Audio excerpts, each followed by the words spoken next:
जय श्री कृष्णा। राधे राधे। आमल की एकादशी व्रत की पौराणिक कथा लेकर आए हैं। कथा सुनने से पहले आप हमारे चैनल को सब्सक्राइब करें, बेल आइकन को प्रेस करें ताकि हमारी वीडियो की नोटिफिकेशन सबसे पहले आप तक पहुंचे। वीडियो को लाइक और शेयर जरूर करें। धर्मराज युधिष्ठिर बोले, हे जनार्दन, आपने फाल्गुन कृष्ण पक्ष की विजया एकादशी का सुंदर वर्णन करते हुए सुनाया। अब आप फाल्गुन मास के शुक्ल पक्ष की एकादशी का क्या नाम है तथा उसकी विधि क्या है, कृपया करके आप मुझे बताइए। श्री भगवान बोले, हे राजन, फाल्गुन मास के शुक्ल पक्ष की एकादशी का नाम आमल की एकादशी है। इस व्रत के करने से समस्त पाप नष्ट हो जाते हैं तथा इसके प्रभाव से 1000 गोदान का फल प्राप्त होता है। इस व्रत के करने से समस्त पाप नष्ट हो जाते हैं। हे राजन, अब मैं आपको महर्षि वशिष्ठ जी द्वारा राजा मानधाता को सुनाई पौराणिक कथा के बारे में बताता हूँ। आप इसे ध्यान पूर्वक सुने। आमल की एकादशी व्रत कथा। राजा मानधाता बोले कि हे वशिष्ठ जी, यदि आप मुझ पर कृपा करें तो किसी ऐसे व्रत की कथा कहिए जिससे मेरा कल्याण हो। महर्षि वशिष्ठ बोले कि हे राजन, सब व्रतों से उत्तम और अंत में मोक्ष देने वाले आमल की एकादशी के व्रत का मैं वर्णन करता हूँ। यह एकादशी फाल्गुन माह के शुक्ल पक्ष में होती। एक वैदिश नाम का नगर था जिसमें ब्राह्मण, क्षत्रिय, वैश्य और शूद्र चारों वर्ण आनंद सहित रहते थे। उस नगर में सदैव वेद ध्वनि गूंजा करती थी तथा पापी, दुराचारी तथा नास्तिक उस नगर में कोई नहीं था। उस नगर में चैत्रथ नाम का एक चंद्रवंशी राजा राज्य करता था। वह अत्यंत विद्वान तथा धर्मी था। उस नगर में कोई भी व्यक्ति दरिद्र व कंजूस नहीं था। सभी नगरवासी विष्णु भक्त थे और आबाल, वृद्ध, स्त्री, पुरुष एकादशी का व्रत किया करते थे।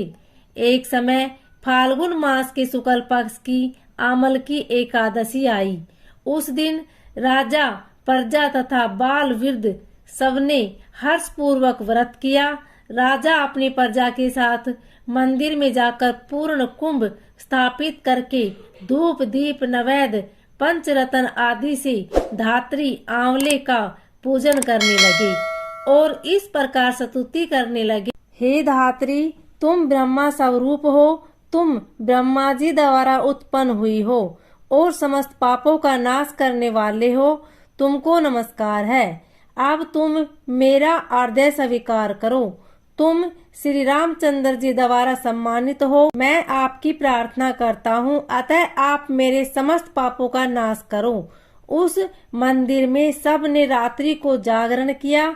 रात के समय वहाँ एक बहेलिया आया जो अत्यंत पापी और दुराचारी था। वह अपने कुटुंब का पालन जीव हत्या करके किया करता था। भूख और प्यास से अत्यंत व्याकुल वह बहेलिया इस जागरण को देखने के लिए मंदिर के एक कोने में बैठ गया और विष्णु भगवान तथा एकादशी महात्म्य की कथा सुनने लगा।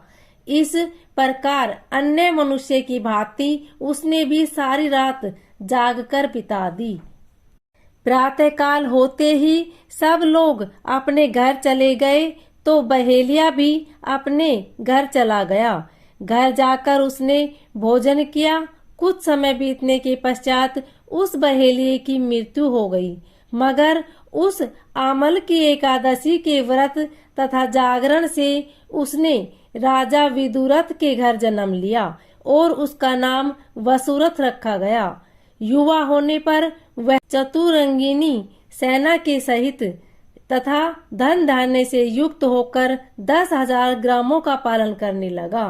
वह तेज में सूर्य के समान, कांति में चंद्रमा के समान, वीरता में भगवान विष्णु के समान और क्षमा में पृथ्वी के समान था। वह अत्यंत धार्मिक, सत्यवादी, कर्मवीर और विष्णु भक्त था। वह प्रजा का समान भाव से पालन करता था।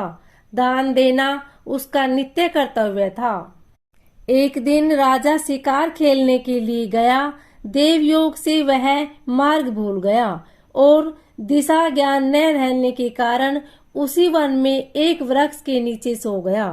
थोड़ी देर बाद पहाड़ी मलेच्छ वहां पर आ गए और राजा को अकेला देखकर मारो मारो शब्द करते हुए राजा की ओर दौड़े। मलेच्छ कहने लगे कि इसी दुष्ट राजा ने हमारे माता पिता पुत्र पौत्र आदि अनेक संबंधियों को मारा है तथा देश से निकाल दिया है, अतः इसको अवश्य मारना चाहिए। ऐसा कहकर वे मलेच्छ उस राजा को मारने दौड़े और अनेक प्रकार के अस्त्र शस्त्र उसके ऊपर फेंके। वे सब अस्त्र शस्त्र राजा के शरीर पर गिरते ही नष्ट हो जाते और उनका वार पुष्प के समान प्रतीत होता। अब उन मलेच्छों के अस्त्र शस्त्र उल्टा उन्हीं पर प्रहार करने लगे, जिससे वे मूर्छित होकर गिरने लगे। उसी समय राजा के शरीर से एक दिव्य स्त्री उत्पन्न हुई। वह स्त्री अत्यंत सुंदर होते हुए वीरकुटी टेढ़ी थी। उसकी आंखों से लाल लाल अग्नि निकल रही थी, जिससे वह दूसरे काल के समान प्रतीत होती थी। वह स्त्री मलेच्छों को मारने दौड़ी और थोड़ी ही देर में उसने सब मलेच्छों को काल के गाल में पहुंचा दिया। जब राजा सोकर उठा तो उसने मलेच्छों को मरा हुआ देखकर कहा कि इन शत्रुओं को किसने मारा है? इस वन में मेरा कौन हितैषी रहता है? वह ऐसा विचार कर ही रहा था कि आकाशवाणी हुई, हे राजा, इस संसार में विष्णु भगवान के अतिरिक्त कौन तेरी सहायता कर सकता है? इस आकाशवाणी को सुनकर राजा अपने राज्य में गया और सुखपूर्वक राज्य करने लगा। महर्षि वशिष्ठ बोले कि हे राजन, यह आमल की एकादशी के व्रत का प्रभाव था। जो मनुष्य इस आमल की एकादशी का व्रत करते हैं वे प्रत्येक कार्य में सफल होते हैं और अंत में विष्णु लोक को जाते हैं। ओम नमो भगवते वासुदेवाय।